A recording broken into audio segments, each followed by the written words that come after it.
بہت دفعہ مغالطہ ہوتا ہے، بعض لوگ عجیب قسم کی باتیں کر دیتے ہیں جس سے امت کو الجھن میں جو ہے پڑنا پڑتا ہے، کہ مثال کے طور پر جیسے کہ بھئی کیوں عورتوں کو مسجد میں آنے نہیں دیا جاتا؟ مرد تو مسجد میں باجماعت نماز پڑھ رہے ہیں، عورتیں کیوں نہیں پڑھ سکتی؟ جماعت کی بڑی فضیلت ہے۔ حاضرین گرامی، آپ ذرا دیکھیں، آپ کسی بھی بات کو کہنے سے پہلے ذرا یہ دیکھ لیں کہ حدیث میں کیا ہے، اور یہ دیکھیں کہ صحابہ کا عمل کیا ہے، یہ دیکھیں کہ محدثین کیا کیے ہیں، علماء کا کیا اس پر فتویٰ ہے اور علماء کیا کہتے ہیں، کیونکہ ہم سے زیادہ حدیث کو سمجھنے والے صحابہ تھے، محدثین تھے، ائمہ تھے، فقہاء تھے اور ہیں۔ حاضرین گرامی، سرکار دو عالم صلی اللہ علیہ وسلم نے ایک اصول بتایا ہے عورتوں کے سلسلے میں کہ وہ نماز کہاں پڑھے گی۔ حدیث پاک میں آتا ہے صلاۃ المرأۃ فی بیتھا افضل من صلاتها فی حجرتها، عورت کی نماز اس کے کمرے میں، اس کے ہال میں پڑھنے سے زیادہ بہتر ہے۔ گھر کا ہال ہوتا ہے، ہال میں پڑھنے سے کہاں پڑھنا بہتر ہے؟ روم میں پڑھنا بہتر ہے۔ آگے فرماتے ہیں وصلاتها فی مخدعها افضل من صلاتها فی بیتھا، اور کمرے کے اندر بھی کونے میں پڑھنا کمرے کے بیچ میں پڑھنے سے بہتر ہے۔ ہال میں پڑھنے سے کمرے میں پڑھنا بہتر ہے، کمرے کے سینٹر میں پڑھنے سے بھی کمرے کے کونے میں پڑھنا بہتر ہے۔ اس میں اس کا ہوشہ زیادہ ہے، اس کی شرم و حیا کا اظہار زیادہ ہے، اس میں اس کا پردہ زیادہ ہے۔ کون فرما رہے؟ نبی پاک صلی اللہ علیہ وسلم۔ حاضرین گرامی، یہ ضرور ہے کہ حضور کے زمانے میں عورتیں مسجد میں آتی تھی، ہاں بالکل یہ صحیح ہے کہ حضور کے زمانے میں عورتیں فجر میں آتی تھی، عشاء میں آتی تھی۔ حدیث پاک میں آتا ہے کان رسول اللہ صلی اللہ علیہ وسلم لا یصلی الصبح وینصرف النساء متلفعات بمروطهن ما يعرفن من الغلس، حضور نماز پڑھاتے تھے فجر کی، فارغ ہونے کے بعد عورتیں نکل لیتی تھیں چادر میں لپٹ کر، معلوم بھی نہیں ہوتا تھا اندھیرے میں جا رہی ہیں، پتہ نہیں چلتا تھا کہ عورتیں جا رہی ہیں۔ یہ حدیث ہے۔ ایک حدیث میں آپ علیہ السلام نے یوں فرمایا اِذَنُوا النِّسَاءَ بِاللَّيْلِ إِلَى الْمَسَاجِدِ، رات میں اگر اجازت پوچھی، اگر عورتوں نے اجازت مانگی تو ان کو اجازت دے دو۔ یہ حضور کے زمانے کی دو حدیثیں ہیں، اور اس مضمون کی حدیثیں آپ کو بخاری مسلم میں ملے گی۔ لیکن آپ سمجھیں، ایک ہے اصول، ایک ہے ضرورت، ایک ہے اصول، ایک ہے ضرورت۔ ہمیشہ اپلائی ہوگا اصول، ضرورت جو ہے وہ ضرورت پوری ہونے تک رہتا ہے، بعد میں اس کا مسئلہ ختم ہو جاتا ہے۔ مثال کے طور پر آپ سمجھیں، سگنل ہے، ریڈ سگنل ہے، اصول یہ ہے کہ ہر وہیکل کو روکنا ہے، ہر گاڑی کو روکنا ہے، یہ اصول ہے، ضابطہ ہے۔ لیکن ایک ضرورت ہے کہ ایمبولینس کو چھوڑ دیا جاتا ہے، ایمبولینس کو چھوڑ دیا جاتا ہے، ضرورت ہے۔ ضرورت اسی حد تک ہے، وہ چلی گئی تو ختم۔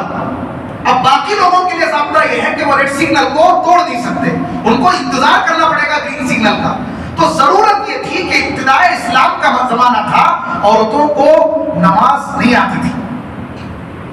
اب حضور کی بیویاں ہیں، حضور کی بیٹی ہیں، ان کی نماز حضور سے سیکھی ہوئی تھی، تو وہ جب مسجد میں آتی اور حضور کی قرات بھی ہوتی، حضور بھی موجود رہتے، نماز کے بعد مسئلے بھی بتاتے، تو یہ تعلیم اور تعلم کا سیکھنے کا تقاضا تھا، سیکھنے کی ضرورت تھی۔ شروع تھا، نماز نہیں آتی تھی، نماز ابھی اچھی طرح ذہنوں میں نہیں بیٹھی تھی، نماز فرض ہوئی تھی لیکن نماز کا طریقہ ذہنوں میں رچا بسا نہیں تھا، تو اس ضرورت کے لیے عورتوں کو آنے دیا گیا، ترغیب دی گئی۔ حضور فرماتے تھے وَبُيُوتُهُنَّ خَيْرٌ لَهُنَّ، یہ جو عورتیں آ رہی ہیں نا میرے پیچھے نماز پڑھنے کے لیے، ان کے گھر ان کے لیے زیادہ بہتر ہے، حضور فرماتے تھے۔ آپ کو سمجھ میں آ رہی ہے حضور کیا فرماتے تھے؟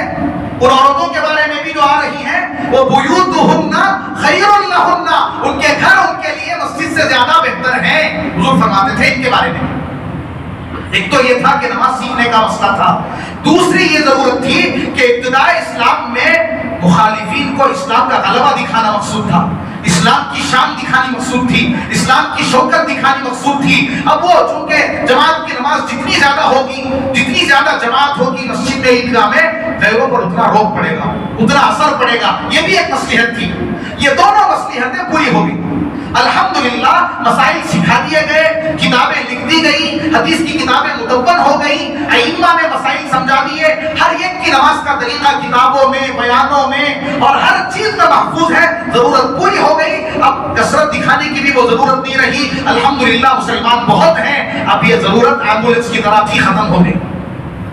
اب وہ اصولی بات چلے گی، کون سی؟ کہ عورت کی نماز گھر کے حال سے زیادہ کمرے میں بہتر، کمرے میں بیچ میں پڑھنے سے زیادہ کونے میں بہتر۔ حضور جب مسجد نبوی میں اپنے پیچھے نماز پڑھنے سے بہتر گھروں میں پڑھنا قرار دے رہے ہیں تو ہمارے شہر کی مسجد کہاں ہوگی مسجد نبوی کے مقابلے میں؟ حاضرین گرامی آپ سنیں، حضرت عمر کا زمانہ آیا، حضرت عمر نے روک دیا، باقاعدہ آرڈر پاس کر دیا کہ مسجد میں عورتیں نہیں آ سکتی۔ صحابہ موجود تھے، صحابہ موجود ہیں، سب نے اتفاق کیا، کسی نے اعتراض نہیں کیا، کسی نے آبجیکشن نہیں کیا، سب نے حضرت عمر کے فیصلے کو مانا اور کہا کہ نہیں ٹھیک ہے۔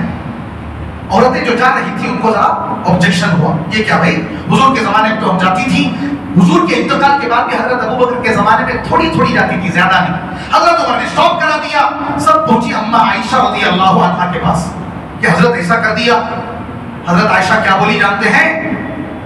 لو ادرک رسول اللہ صلی اللہ علیہ وسلم ما احدث النساء منعهن من المساجد كما منعت نساء بنی اسرائیل، اگر حضور وہ دیکھ لیتے جو عورتوں نے آج شروع کر دیا ہے، عورتوں کے جو ڈھنگ ہو گئے ہیں آج، تب فرمانی حضرت عائشہ اپنے زمانے میں، صحابہ کے زمانے میں، عائشہ کے زمانے میں، عمر کے زمانے میں، حضرت عائشہ کہہ رہی ہیں اگر عورتوں کے چال چلن حضور دیکھ لیتے تو عمر کی طرح ضرور منع کرتے، جیسا کہ بنی اسرائیل کی عورتوں کو ان کے نبیوں نے منع کر دیا۔ آج کیا زمانہ ہے بزرگان محترم؟ حضرت عائشہ فرما رہی ہیں، عمر کے زمانے میں فرما رہی ہیں کہ عورتوں کا حال حضور دیکھ لیتے، میرے نبی دیکھ لیتے، ضرور منع کرتے۔ کس کا فرمان ہے؟ آج کیا ہے؟ کیا حضرت عائشہ کے زمانے میں موبائل تھا؟ حضرت عائشہ کے زمانے میں عورتیں میک اپ کرتی تھی؟ حضرت عائشہ کے زمانے میں فیشن کے کپڑے پہنتی تھی؟ عائشہ کے زمانے میں برقع ایسے پہنتی تھی کہ دیکھتے ہی رہ جائیں؟ آج کے برقعے تو ایسی ہیں نا کہ دیکھتے ہی رہو، زخ بخ والے، گلیمر والے۔ کیا حضرت عائشہ کے زمانے میں عورتیں اتنی چالاک تھی کہ وہ سوشل میڈیا کا استعمال کر کے دوستیاں کر رہی ہیں؟ حاضرین گرامی، حضرت عائشہ ان خرابیوں کے بغیر کہہ رہی ہیں کہ آج کا چال چلن عورتوں کا حضور دیکھ لیتے تو منع کر دیتے۔ حاضرین گرامی، علماء نے ان احادیث کی وجہ سے یہ امت کو یہ فتویٰ دیا کہ عورتوں کا مسجد میں آ کر نماز پڑھنا مکروہ ہے، مکروہ ہے بزرگان محترم، مکروہ بہتر نہیں ہوتا۔ نماز ہو تو جائے گی لیکن بہتر نہیں، گھر کی نماز ان کی بیسٹ ہے، یہ بیسٹ نہیں ہے، یہ مکروہ ہے، تو کیوں ہم ایسا کام کریں؟ لہذا میری یہ درخواست ہے کہ خواہ مخواہ ایسے مسائل کو نہ چھیڑا جائے، اس پر امت چلی آ رہی ہے، کسی کا دیکھا دیکھی ایسا نہ کریں، امت جس پر چلی آ رہی ہے اسے چلنے دیں، امت کو اطمینان سے عبادات جیسے ان کے ائمہ نے، علماء نے ان کو دیے ہیں اس پر رہنے دیں امت کو۔ امت بہت سارے مسائل میں الجھ گئی ہے، بہت ساری جو ہے چیزوں میں اس کو ڈسٹرب کیا گیا ہے، مزید نئے شوشے نکال کر، نئے ایشو کریٹ کر کے اسے مزید نہ ڈسٹرب کریں، مزید اس کا سکون غارت نہ کریں، اس کا کانسنٹریشن نہ بگاڑیں۔ مسجدوں میں مردوں کے لیے جماعت واجب ہے، عورتوں کے لیے جماعت کی نماز واجب نہیں ہے، عورتوں پر جمعہ واجب نہیں ہے، عورتوں پر عیدین واجب نہیں ہے۔ یہ مسئلے کیوں ہیں؟ کیونکہ ان کے لیے جماعت نہیں ہے، ان کے لیے تو گھروں میں پڑھنا ہے، گھروں میں ان کے لیے افضل ہے۔ حضور خود اپنے زمانے میں فرماتے تھے یہ جو عورتیں آ رہی ہیں نا، ان کے گھر ان کے لیے بہتر ہے۔ میں امید کرتا ہوں آپ اس مسئلے کو سمجھ گئے ہوں گے کہ عورتوں کا پردے میں رہنا، حجاب میں رہنا، گوشے میں رہنا، حیا میں رہنا اسلام کو سب سے زیادہ پسند ہے۔ اسلام ان سے عبادت کرواتا ہے لیکن پردے اور گوشے حیا کے ساتھ، سارے کام ان سے کرواتا ہے لیکن اسی باؤنڈری میں رہتے ہوئے۔ حاضرین گرامی، سرکار دو عالم صلی اللہ علیہ وسلم کی احادیث کو صحابہ سے بہتر، ائمہ سے بہتر، محدثین سے بہتر، علماء ربانیین سے بہتر کوئی نہیں سمجھ سکتا۔ لہذا اگر کوئی جماعت کر رہی ہے، کوئی فرقہ کر رہا ہے، ٹھیک ہے، لیکن جمہور امت کی میجارٹی کیا کرتی ہے، ہمارے ائمہ کیا کہتے ہیں، امام اعظم ابو حنیفہ رحمۃ اللہ علیہ کیا کہتے ہیں، ائمہ اربعہ کیا کہتے ہیں، اسے ہمیں دیکھنا چاہیے، اسی پر ہمیں عمل کرنا چاہیے۔ حرمین شریفین کو بھی اس میں دلیل نہ بنائیں۔ میں نے بتا دیا، حضور فرماتے تھے مسجد نبوی میں آنے والی عورتوں کو کہ ان کے گھر ان کے لیے بہتر ہے زیادہ۔ یہ حرمین شریفین کا مسئلہ الگ ہے، اس سے دلیل لینے کی ضرورت نہیں۔ عورتیں جاتی ہیں وہاں عمرہ کرنا پڑتا ہے، نماز کا موقع ہوتا ہے، نماز پڑھتی ہیں، اسے ہرگز دلیل نہ بنائیں۔ یہ بڑی بڑی حدیثیں ہیں، صحابہ کا عمل ہے، حضرت عمر کا فیصلہ ہے، حضرت عائشہ کی تقریر ہے۔ تو اس سے تو ہمیں واضح ہو جانا چاہیے کہ مستورات کے لیے گھر بیسٹ ہیں، نماز کے لیے مسجد مرد لوگوں کے لیے ہے کہ جماعت ان پر واجب ہے، جمعہ ان کے لیے ضروری ہے، عیدین میں جا کر باجماعت نماز پڑھنا ان پر واجب ہے۔